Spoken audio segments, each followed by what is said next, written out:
सत्य को खोजने वाले आप सभी साधकों को हमारा नमस्कार।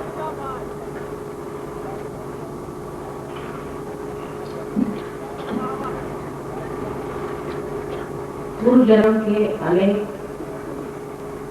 पुण्यों के कारण ही मनुष्य सत्य को खोजता है। सत्य को खोजते हुए वो ये नहीं जानता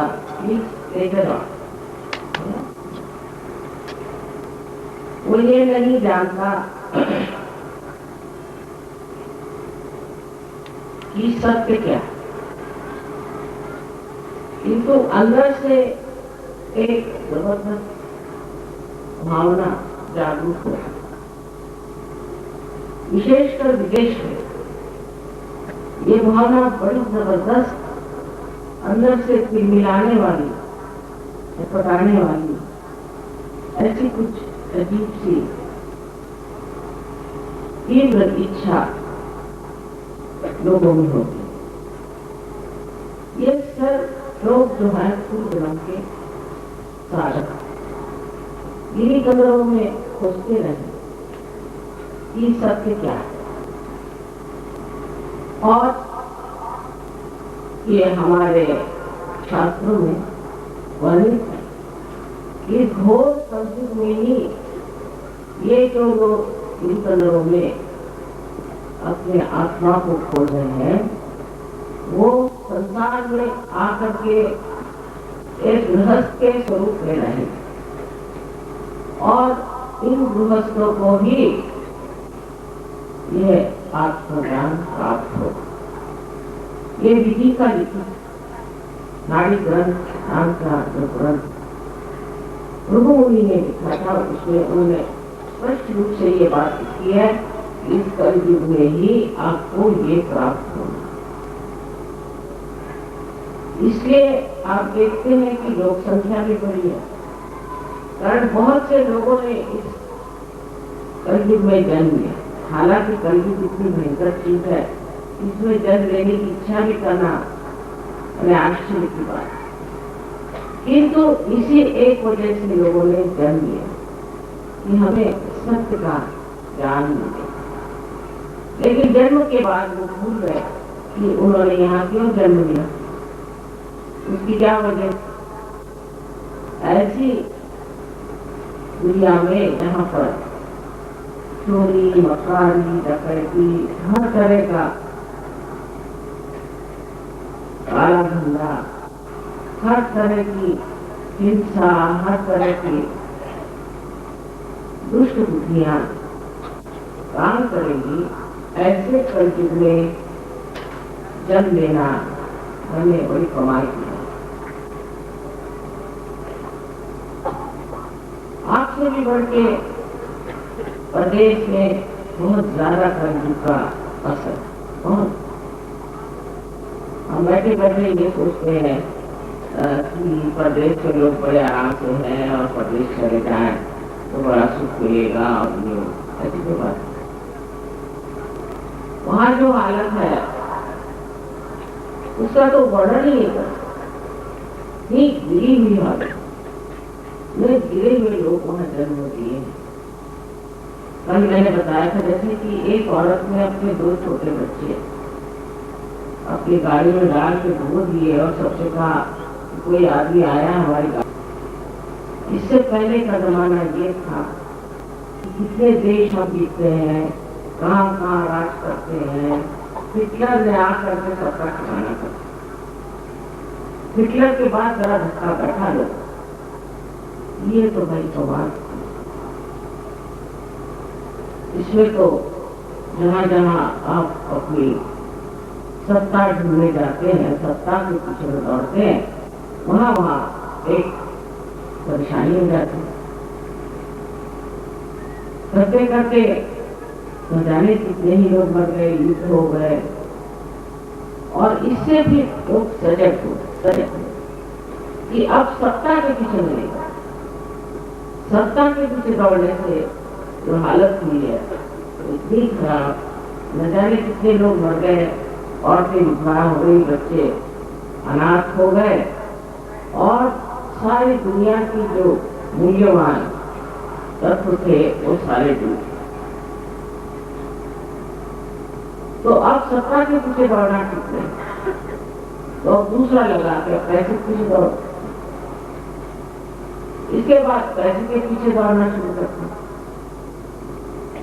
और उसमें अब कोई चीज का ख्याल ही नहीं रखते, कोई तार कम नहीं, कोई ये नहीं सोचते हैं कि ये हमें करना ठीक है कि नहीं, बस पैसे के लिए तो करना चाहिए।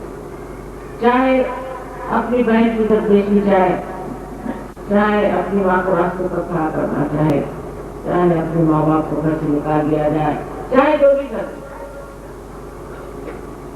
बस पैसा अच्छी बात है। हमारे देश में क्या होगा है तो वहाँ काम हो रहा है पैसे के नाम पर, बड़े बड़े आश्चर्य की बातें हैं। इस तरह से सारा समाज पैसे के पीछे भाग। जिस अमेरिका में बहुत बुरा हाल है, हम लंदन में भी थे, वहाँ पर टेलीविजन पे देखा कि एक लड़की छोटी 14-15 साल की, वो किसी नग्नवेश में किसी होटल में नाचती थी, तो पुलिस ने उसको पकड़ा और उसके माँ बाप के पास ले गए कि अभी ये अंदर लड़की है और ये ऐसा काम करके पैसा कमा रही है। तो उनका हमें इसमें कोई ऐतराज नहीं, कोई ऑब्जेक्शन नहीं, वो कमा के लाती है और क्या।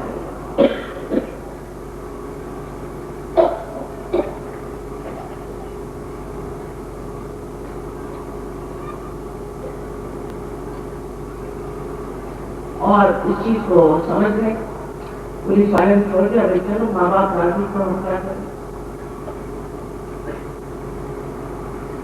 धीरे धीरे ये चीजें अनिति की इतनी बढ़ गई है विदेश में, आश्चर्य होता है इस तरह से ये चीजें चोरी छुपे खुले आम चल कर, और उसकी गंदगी में आपके सामने यहाँ बता नहीं।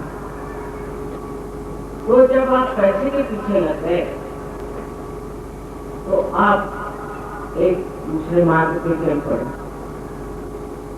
और उससे सबसे खराबी तो ये आई कि मनुष्य को पशुवत, पशु से भी बदतर काम होता, उसमें अगर पैसा मिलता है तो वो कार्य करने को चला है। जिस मनुष्य में धर्म नहीं है, जिस मनुष्य में परमात्मा का भय नहीं है, वो आदमी किस हद तक गुजर सकता है, वो भी एक देखने की चीज। मैंने बताया था पहले फरीदाबाद में ईसाई धर्म और मुसलमानों का धर्म और यहूदियों का धर्म बड़ा ही कठिन। ईसाइयों के धर्म में ईसा मसीह ने ये कहा है कि एक आंख से जब कोई तुम गुनाह करते हो तो उस आंख को तुम निकालना, और गुनाह का मतलब यह है कि एक आदमी अगर एक औरत की तरफ 2 बार देखता है तो गुनाह हो जाता है, तो एक आंख आप निकालना।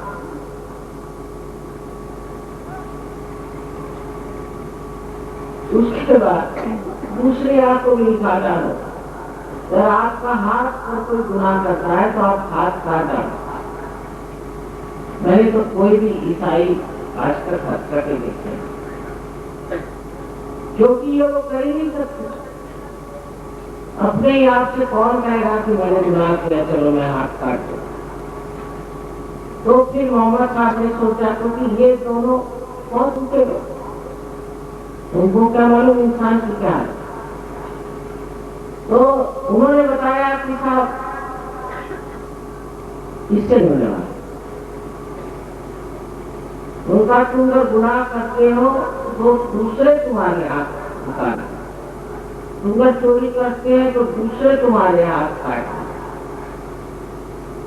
इसके अलावा उन्होंने औरतों के लिए, तो ईसा मसीह ने कुछ नहीं कहा था, औरतों के लिए इतना भयंकर कहा कि कोई औरत का दूसरे आदमी पर बुरी नजर से देखती है तो उसको जमीन में गाड़ के और उसको पत्थरों से मारा जाए। अब ये तो बड़े कठिन धर्म है, मुझे नहीं लगता कोई भी ये धर्म कर सकता, बड़ा कठिन। बन बन के आप रहो कि हम ईसाई हैं, मुसलमान हैं, तो नहीं। अब तीसरे हुए यहूदी लोग, तो शरीर उनके लिए बनाया हुआ था, लेकिन उन्होंने कहा हमारे बस का तो नहीं, ये मुसलमानों को दे दी। इस तरह से शरीयत भी मुसलमानों के टोपी पर बैठ। अब रहा हिंदू धर्म। हिंदू धर्म में तो एक बड़ी सूक्ष्म बात है, इस सब मनुष्य जाति के हृदय में आत्मा का वास, उसी परमात्मा का, एक ही परमात्मा का सबके हृदय में वास है। अगर ये बात सच है तो फिर जाति पाति कैसे हो गए? ये जाति पाति का जगह तो यहाँ तक आज तक पहुंच गया है कि इलेक्शन भी जाति पाति को है।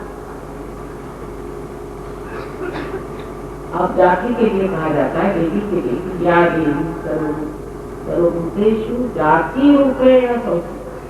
जाति का मतलब ये है कि आपकी कौन सी श्रेणी है, आपके एप्टीट्यूड क्या है, आपका रुझान का।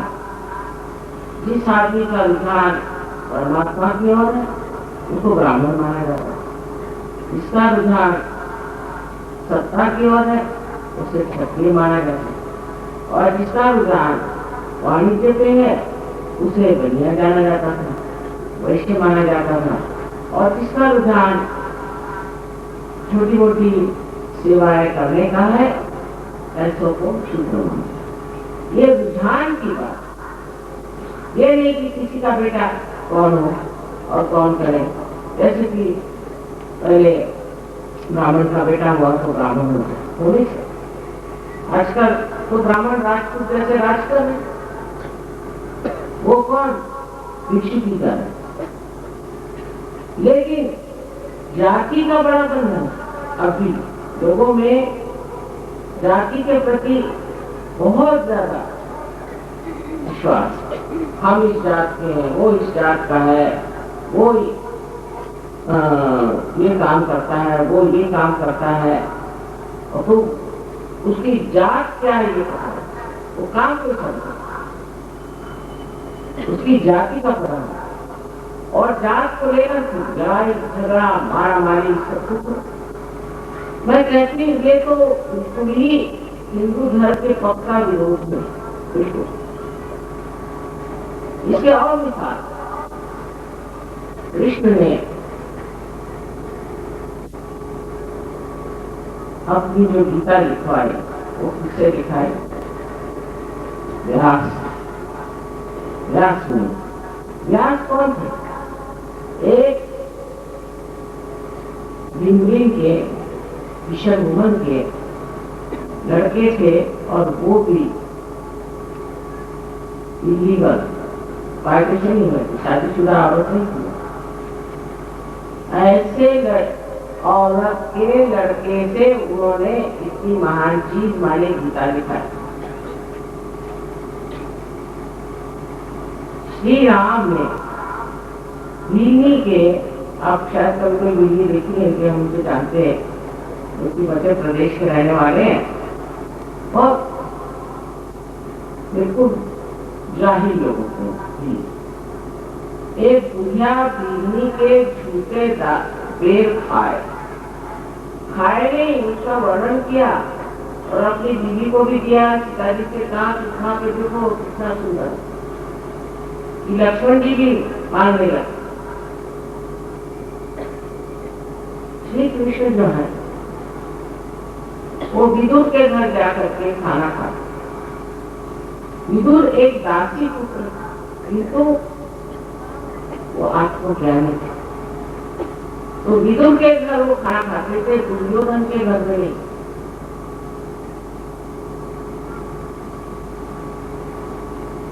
जो हमारे सामने लोग हैं आज, वो तो ऐसे दिखाई देते हैं कि कोई मिनिस्टर हो, इतना भी खराब हो, कुछ भी हो, तो भी उसके जूते चाटने जाएंगे।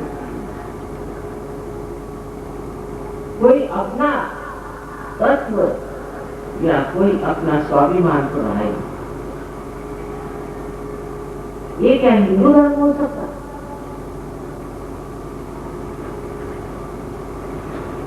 इस तरह से इस धर्म का भी कबाड़ा। अब रही बात और धर्मों में, सिखों के लिए मैं कहूंगी कि मुझे बड़ा मान था इस जमाने में, लेकिन जब लंदन में गई तो मैं हैरान हो गई कि एक सिख कैसी है। शराब पीना बिल्कुल मना है सिखों, बिल्कुल। एक सिख आ गया अपने घर में, खाना खाने बुलाया। हम लोग सीढ़ियाँ चढ़ के ऊपर लैंडिंग पे पहुंचे तो अपनी भाषा में कह रहे थे, देखो जी साड़ा पप्पो। और वहां से पहले कौन सी पिएंगे आप? बेटा भैया हमको जा रहे थे। वो सबको तो वहाँ शराब पिला। और फिर यहाँ के ट्रांसपोर्ट मिनिस्टर आए, कहने साहब हमको बुलाया गया, कुछ लोग हैं, ये कहते हम सड़क पे वो नहीं पहनेंगे हेलमेट। तो कहने कैसे होगा, ये हेलमेट नहीं पहनेंगे, कहीं गिर गए तो चोट लगेगी, सर में ये। तो वो मिनिस्टर पूछने इसका क्या इलाज है? ऐसा बड़ा सीधा इलाज। आप उनसे कहिए कि जो आदमी सीखा शराब नहीं पीता है उसको हम हेलमेट नहीं पहनने देते हैं, क्योंकि उसको भगवान का आशीर्वाद है, शराब नहीं पीता। और जो शराब पीता है उसको तो पहनना पड़ेगा, क्योंकि उसकी पी नहीं है। तो आश्चर्य की बात एक भी नहीं मिला।